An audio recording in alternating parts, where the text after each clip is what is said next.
Good morning. Happy Thursday, post round one of the NBA Draft Thursday. You know, I really struggled this morning. Benjamin Garcia in here, filling in for Jody Ayler today on The Drive. You can follow me on all social media platforms at Ben Garcia Show, Instagram, X, Twitter, TikTok, YouTube. You can follow me on all those social media platforms at Ben Garcia Show. I really struggled this morning. Up until right now, what do I lead the show off with? Because if you remembered on Tuesday, I said there's a guy the Suns have to get. They have to get this guy. They have to go get Ryan Dunn of Virginia. I said that. You can go back and listen to the podcast. You can go on social media. You can see it broken out. It's not a victory lap. It's exactly what the Phoenix Suns needed. And the Suns get an A++, in my opinion, from draft night. They got bigger. Defensively, they might have got the best player in the draft. Do you remember how good that Virginia defense was? Couldn't score a bucket, but defensively, one of the best in the country. So, while I want to praise the Phoenix Suns for trading back, getting extra draft capital, and selecting the guy that I believe could very much be the steal of the draft, I think before I praise the Phoenix Suns, it's only appropriate that I have a reaction to the Mikal Bridges trade first. And I promise it all ties in. And it kind of goes like this. The New York Knicks and the Phoenix Suns pre-last night have officially swapped bodies. See, I grew up most of my life not seeing the Knicks as a destination for stars. They didn't really want to be there. And so what happened is the Knicks as a destination would have to overpay for players. Do you remember how much they gave up for Carmelo Anthony in that trade? Do you remember them overpaying for stars to come to their city? Amari Stoudemire, who was cooked very quickly. But now the Knicks, years later, have had a reality check. Maybe trying to be the flashy team just doesn't work. Now the Nova Knicks are perfectly constructed to win the East. In fact, I would have taken the New York Knicks to beat the Boston Celtics this year had they had everyone healthy. Now you add Mikal Bridges to that mix. You have the best wing defender duo in Mikal Bridges and OG Anunoby. See, the Knicks invested in sustainable things. And this doesn't happen overnight. They had to go through years of dysfunction. If the Knicks were a home buyer, they would be the type of people who doesn't overpay. Made sure it's built on a firm foundation with no cracks. The neighborhood was clean and safe. And lastly, they would make sure that it would be something they would be able to sell later on. That's what the Mikal Bridges trade to New York tells me. They've learned. Being the flashiest team is just that, being flashy. Culture might just matter more. Sometimes there is a point where you're like, just get the best player. Just go trade. Just go find the best player. That doesn't always work. I don't know if they're going to win a championship, but I'll tell you what. Wouldn't shock me if they did. Then let's tie it all together. There's the Phoenix Suns. The Suns have a new hotshot owner in town whom I do believe will be a great owner someday. He's learning on the fly. It happens.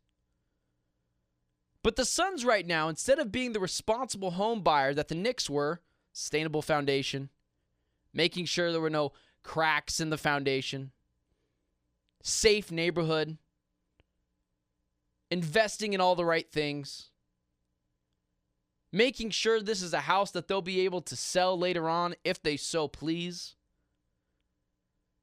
But then there's the Suns, living in a ran-down house, in a bad neighborhood, investing all their money in the wrong things. They've got a really nice chandelier, Devin Booker. They've got a Lamborghini, Kevin Durant. And they've got the nicest coat of paint you could stick on the house, Bradley Beal. Money, all in the wrong places.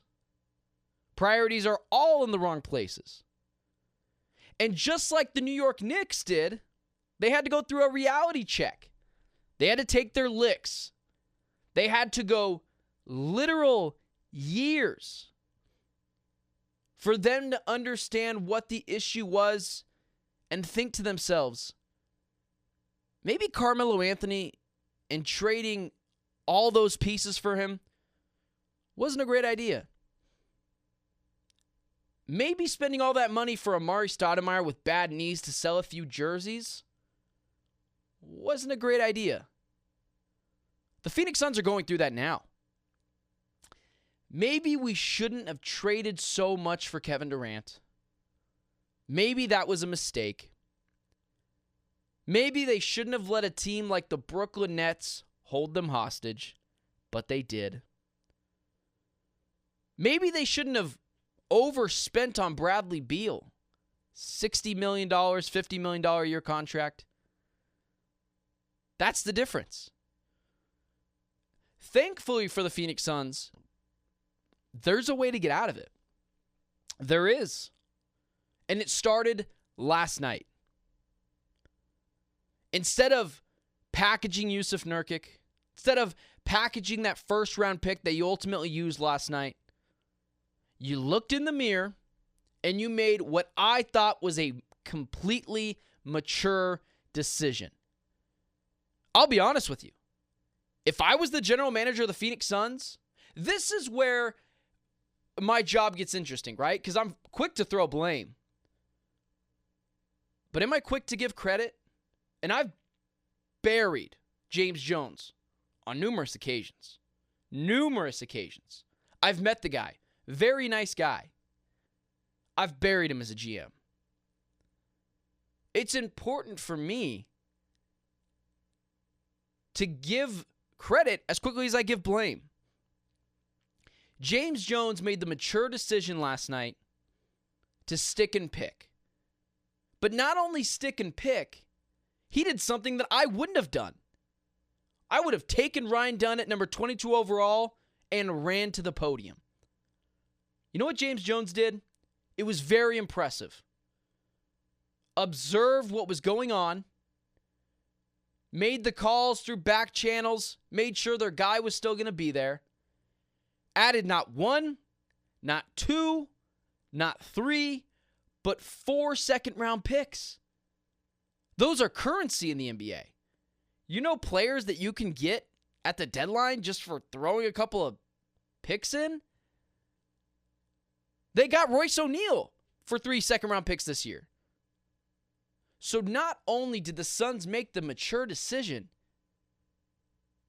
to drop back, and I say the Suns, but more so James Jones, drop back a few spots, collect currency in the NBA that is second-round picks, and get the exact guy they needed to grab. A lengthy, big, possibly the best defender in the draft in Ryan Dunn. And that's the kind of maturity I needed to see from the Suns last night.